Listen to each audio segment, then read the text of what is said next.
Most people believe they're good listeners. But here's the truth. What we call listening is often just waiting for our turn to talk. We nod, we smile, but our mind is somewhere else entirely. And that's why most conversations never go deeper than the surface. Welcome back to Beyond the Mind, where we explore the truths that shape how we think, live, and connect with each other. Today, we're diving into one of the most overlooked life skills, the art of truly listening. Because when you master this, you don't just improve conversations, you transform relationships, work, and even your inner peace. If you're ready to go deeper, hit that like button, subscribe, and tap the bell so you never miss out on more mind-expanding insights. Point 1. Listening versus hearing. Hearing is biological. It happens automatically. Your ears are like microphones. They pick up sound whether you want them to or not. But listening is intentional. It requires effort. It's not just about catching words. It's about understanding meaning. Here's the problem. Most of us confuse the two. We think we're listening, but we're really just hearing. Think about it. How many times has someone been speaking to you, and instead of absorbing what they're saying, your brain is busy doing one of three things: silently judging them, preparing your own response, or drifting off into your own private thoughts? That's not listening. That's self-talk in disguise. True listening means something radically different. It means putting down your mental weapons, your assumptions, your comebacks, your need to be right, and stepping fully into the speaker's world. It's like this. Imagine two people standing on opposite sides of a river. Hearing is shouting across the water and hoping some of the words carry over. Listening is when one person actually builds a bridge, walks across, and stands on the other side. And here's where most of us fail. We assume words are enough, but words are only the surface. Real listening is diving underneath. For example, when your friend says, "I'm fine," you may hear the words, but do you notice the hesitation in their voice? The forced smile? The way their shoulders slump? We hear what people say, but we miss what they mean. And meaning lives in tone and pauses in the space between words. This is why so many relationships collapse, why so many arguments repeat endlessly. People are hearing, but not truly listening. The philosopher Epictetus once said, "We have 2 ears and 1 mouth, so that we can listen twice as much as we speak." But somewhere along the way, we flip the ratio. We speak endlessly and listen barely at all. So let me ask you, how many times this week did you really listen? Not just nod along, not just wait for your turn, but listen with your full presence? If you're honest, the number is probably smaller than you think. And that's okay, because awareness is the first step. Once you recognize the gap between hearing and listening, you can start to bridge it. Point 2, the ego filter. Now that we've explored the difference between hearing and truly listening, let's look at why most of us still fail to really hear each other. The culprit? The ego. Your ego is like a gatekeeper inside your mind, constantly filtering everything that comes your way. Its job is survival, not understanding. It wants to protect you, assert your importance, and keep you in control. And because of that, most conversations never reach their true depth. Here's the pattern. When someone speaks, your mind immediately asks, "How does this affect me? Do I agree or disagree? What should I say next?" Before the other person even finishes. Your ego has already prepared a response, evaluated the situation, and decided how it relates to you. This is why you might say, "I'm listening," while inside you're silently rehearsing a rebuttal or mentally scrolling through your to-do list. The philosopher Seneca once wrote, "We suffer more in imagination than in reality." And that's what happens in conversations when the ego dominates. We suffer in the imaginary world of our thoughts instead of engaging fully with the real words, feelings, and intentions of the speaker. Think of it this way. Imagine standing at the edge of a beautiful forest. You're mesmerized by the colors, the sounds, the life around you. But your ego is holding up a mirror, reflecting only your image back at you. You never actually experience the forest, because all you see is yourself. True listening requires stepping away from that mirror. It's about clearing the ego's fog, so you can see the speaker, not just your reflection of them. Psychologists call this active listening, and it's a skill and a discipline. When you set aside judgment, you open yourself to the other person's truth, even if it challenges you. Here's a practical example. Imagine your colleague comes to you frustrated about a project. Your instinct might be to immediately explain why they're wrong, or how you're dealing with more pressure, or even point out their mistakes. But true listening looks different. You pause. You let them speak without interrupting. You acknowledge the emotion behind the words. I hear how frustrated you feel. That must be tough. Notice what just happened. You didn't need to fix, argue, or justify. You simply listened. And in doing so, you allowed the other person to be heard. And that changes the dynamic entirely. Spiritual teachers also emphasize this principle. In Stoicism, Marcus Aurelius wrote, "Be like the rock that the waves keep crashing over. It stands unmoved and the raging of the sea falls over it." In listening, your presence becomes that rock. You're not swept away by your ego's impulses. You stand grounded, allowing words, feelings, and thoughts to wash over you without judgment. The ego filter is strong. It wants to dominate, control, and assert itself. But awareness of it is the first step toward mastery. The moment you notice the ego creeping in, you can choose to pause. You can choose to step out of your mental chatter and into real presence. And here's the subtle magic. The less you react from ego, the more the other person opens up. People sense that you're not there to argue or impress. And suddenly, the conversation deepens organically. Listening to the ego filter removed isn't passive. It's an active engagement with the world. It's humility in action. It's the rare ability to see someone else's reality with clarity, without twisting it to suit your narrative. And when you practice this consistently, you begin to notice an extraordinary thing.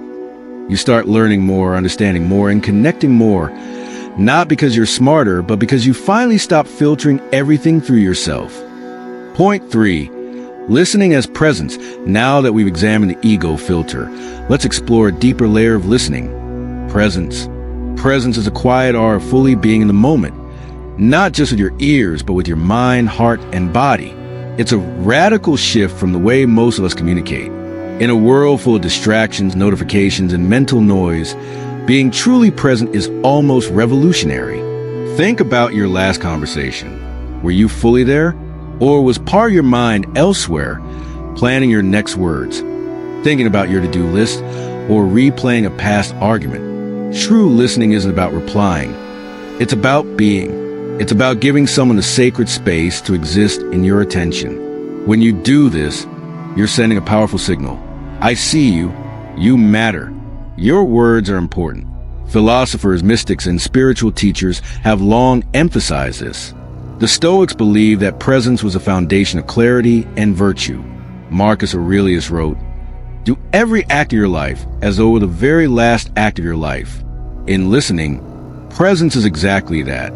Every conversation becomes an opportunity to witness someone else fully, without distraction or judgment. Let's bring this into practical terms. Imagine a friend sharing a personal struggle. Instead of interrupting with advice or shifting the topic, you lean in, metaphorically and literally. Your eyes, your posture, your silence all communicate attention. You resist the urge to fill the space with words. You let them speak at their own pace, and you hold that space with full awareness. Silence, in this context, is not emptiness. It's presence. It's a subtle but profound affirmation that you value what's happening right now. Psychologically, presence does something remarkable. It reduces the need for validation on both sides. The speaker feels heard without pressure. The listener cultivates mindfulness and calm. And a mutual sense of trust begins to form, almost effortlessly. Here's a simple exercise you can try. During your next conversation, set the intention to be fully present. Notice your internal dialogue. When your mind drifts or your ego reacts, gently return to the speaker. Focus on what is being expressed, not what you will say next. You'll notice a shift. The other person may begin sharing more deeply, more honestly, because they feel truly seen. And you, in turn, begin to experience a conversation differently, not as a task or obligation, but as a living exchange of human experience. Even in casual interactions, presence matters. Whether it's a colleague explaining a project or a family member recounting their day, being fully there elevates the exchange from noise to meaning. And here's the deeper truth. Listening with presence transforms the listener. It strengthens patience, empathy, and self-awareness. You start noticing subtle cues, tone, pause, body language, that you would have otherwise missed. You begin to understand not just words, but the story behind the words. In essence, listening as presence is the intersection of psychology and philosophy. It's a practice that requires discipline, humility, and mindfulness. Yet, the rewards are profound: deeper connections, clearer understanding, and a calmer, more centered mind. Point 4. Practical steps to become a better listener. Now that we understand the mindset and presence required for true listening, let's get practical. How do we move from theory to action and actually become better listeners in our daily lives? Step 1. Eliminate distractions. The first and simplest step is to remove external distractions. Phones, notifications, background noise. All of these fragment attention and prevent deep listening. When someone is speaking to you, give them your full presence. Your eyes, posture, and focus communicate a message far louder than words. I am here for you. Even small adjustments can have a massive impact. Closing your laptop, putting your phone on silent, or turning toward the person physically can signal your intention to truly listen. Step 2. Reflect and paraphrase. A powerful technique in active listening is to reflect back what you hear. Simple phrases like, "So what you're saying is," "It sounds like you feel." These not only show that you're paying attention, but also help you process meaning more accurately. Reflection builds understanding and reduces miscommunication. For example, imagine a friend sharing frustration at work. Instead of offering immediate solutions, you respond with, "I hear that you're feeling overwhelmed by the workload and frustrated with the expectations." Notice the difference. You haven't judged, fixed, or dismissed their feelings. You've simply acknowledged them. That acknowledgement alone often creates relief and deeper connection. Step 3. Listen for emotion, not just words. Most of the meaning in communication isn't in the words themselves. It's in the tone, pauses, and energy behind them. Learning to pick up on emotional cues is essential for true listening. Ask yourself, what is the underlying feeling here? Fear? Joy? Frustration? Excitement? When you tune into the emotional undercurrents, you begin to understand the speaker on a level beyond the intellectual. Philosophers and spiritual teachers alike emphasize this. In mindfulness practice, you learn to observe not just what is said, but the energy and presence that accompany it. Listening in this way transforms simple conversation into profound connection. Step 4. Pause before responding. One of the hardest but most transformative steps is learning to pause before you respond. Silence is often seen as awkward, but in reality, it's a space where real listening thrives. When you resist the urge to immediately reply, you allow yourself to fully absorb the speaker's words, process your own internal reactions, respond thoughtfully rather than impulsively. Pausing also creates psychological space for the speaker. They feel unhurried, respected, and genuinely heard. And you may discover that some insights or questions arise naturally in the silence, making your response more meaningful. Step 5. Practice mindfulness in everyday interactions. Becoming a better listener isn't limited to deep conversations. It's a daily practice. Notice small moments. The cashier at the store, a colleague in a quick meeting, a family member sharing their day. Every interaction is an opportunity to practice presence, empathy, and reflection. Over time, these small moments compound, and your listening skills become second nature. Step 6. Observe your inner reactions. Finally, self-awareness is key. While listening, notice when your mind drifts, when the ego starts to react, or when you feel the urge to interrupt. Recognizing these tendencies doesn't make you a bad listener. It gives you the chance to gently return to presence. The goal is progress, not perfection. Each moment you consciously return your attention to the speaker strengthens your ability to listen deeply. Practical example. Imagine your friend recounts a stressful event at work. Instead of interjecting advice or sharing your own story, you close your laptop and put your phone down. Lean slightly forward to show engagement. paraphrase their main points. It sounds like the meeting left you feeling unheard and frustrated. Observe their tone and emotions, letting pauses naturally occur before you speak. By following these steps, the conversation shifts. It becomes not just a transfer of words, but a mutual exchange of presence and understanding. Listening is no longer passive.